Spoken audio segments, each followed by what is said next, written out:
Hello guys नमस्ते सबैलाई स्वागत छ यस युट्युब च्यानल अनलाइन मेरोमा र आज हामी एनसीएल ग्राहक सम्पर्क प्रतिनिधिसँग लोन प्र्याङ्क गर्दैछौँ र आशा छ यो भिडियो तपाईहरुले मन पराइदिनु हुनेछ र यदि यो भिडियो मन पराइदिनु भयो भने कृपया हाम्रो च्यानललाई सब्स्क्राइब गर्न नभुलिदिनु होला र भिडियो मन परेमा हाम्रो च्यानललाई सब्स्क्राइब गरी यो भिडियोलाई पनि लाइक गरिदिनु होला र यदि कुनै कमेन्ट गर्नु होला प्लिज सहयोग गरिदिनु होला ग्राहक सेवालाई थप स्तरीय बनाउनका लागि हामी यो कल रेकर्ड गर्दैछौँ। कृपया पर्खनुहोस्, तपाईको कल ग्राहक सम्पर्क प्रतिनिधितर्फ ट्रान्सफर हुँदैछ। नमस्ते एनसीएल स्टेसन सक्छ। हेलो भन्नुहोस्। मलाई एउटा समस्या पर्यो हजुर। कस्तो समस्या होला हजुर? म चाहिँ विदेश जान भनेर मेन पावरबाट भिसा लाएर इन्डियाबाट दुबई फ्लाइट गर्ने भनेर मलाई मेन पावरले ठग्यो हेर्नुहोस्। अनि अब केही व्यापार व्यवसाय गरौँ भनेर नेपाल छिरेँ, लोन दिने पनि कोही भएनन्। अनि अस्ति एउटा साथीले भन्यो एनसीएलले लोन दिन्छ भन्ने सुनेको हो। त्यही मलाई 20-30 लाख जति चाहियो, लोन लिन पाइन्छ कि पाइँदैन? हजुर लोन भनेको हजुरले सीमा लोन पाउने हो है। हजुरले 20 रुपियाँ लोन पाउनुहुन्छ, त्यो हजुरले 22 रुपियाँ 51 पैसा हजुरले चुक्ता गर्दा पे गर्नुपर्ने हुन्छ सर। त्यो 100 रुपियाँ अरू छैन है त सर। जम्मा 20 रुपियाँले मैले के टिका लाउनु त? त्यो हजुरले मोबाइलमा कल गर्दाखेरि कुनै आपत परेको छ भने युज गर्न मिलोस् भनेर हजुरलाई दिएको सर। हजुरले लिन सक्नुहुन्छ। सिम लिनु भएको कति समय भयो हजुर? मेरो सिम लिएको त्यही भयो अब 1 वर्ष जति हुन लाग्यो। 1 वर्ष जति हुन लाग्यो भन्नुभयो? हजुर। ठिक छ सर, हजुरले लोन लिनु होला है त। अनि यहाँ सुन्नुहोस् त, हजुर त्यो कि म एउटा आफ्नो बिजनेस स्टार्ट गरौँ भनेको लोन दिने कसैले पनि मलाई टेरेनन्, खै घर सम्पत्ति नभएर हो कि के हो, एनसीएलले दिन्छ भनेर आशामा गरेर फोन गरेको, केही व्यवस्था मिलाउन सकिन्न? हजुर त्यस्तो दिँदैन है त सर। दिँदैन?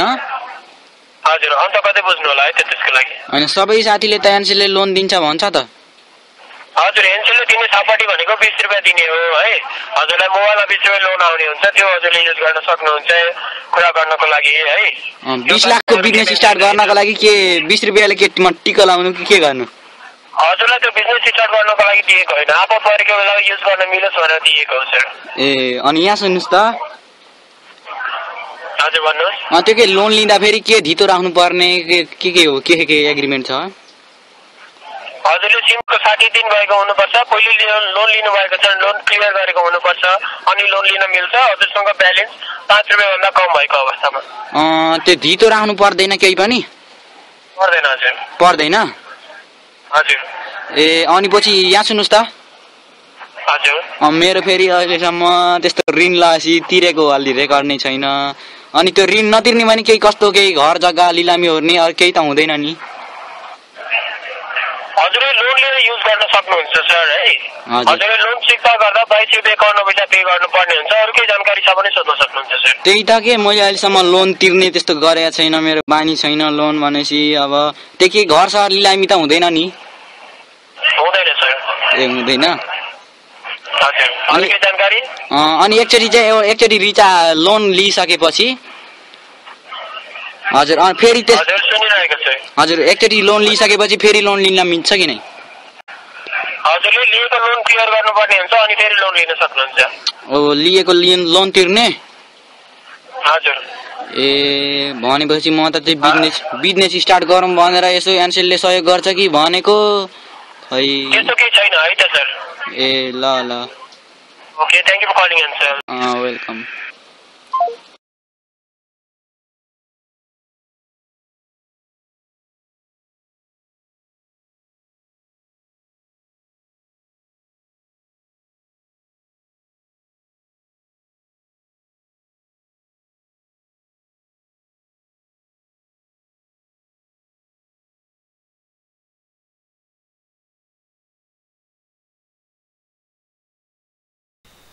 गाइज तपाईलाई आजको भिडियो कस्तो लाग्यो?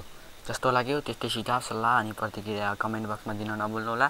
र यदि तपाईले यस भिडियोलाई मन पराइदिनु भयो भने हाम्रो भिडियोलाई लाइक गर्न नभुल्नुहोला। र यदि तपाईले आजसम्म हाम्रो च्यानललाई सब्स्क्राइब गर्नुभएको छैन भने कृपया सब्सक्राइब गरिदिनु होला। यो हाम्रो न्यू च्यानल भएकोले गर्दा तपाईहरु सबैको हामीलाई सपोर्टको खाँचो छ। So guys please subscribe our channel and यदि तपाईले सक्नुहुन्छ भने यो भिडियोलाई तपाईका साथीहरुसँग शेयर पनि गरिदिनु होला। धन्यवाद। तपाईको दिन शुभ रहोस्। जय नेपाल।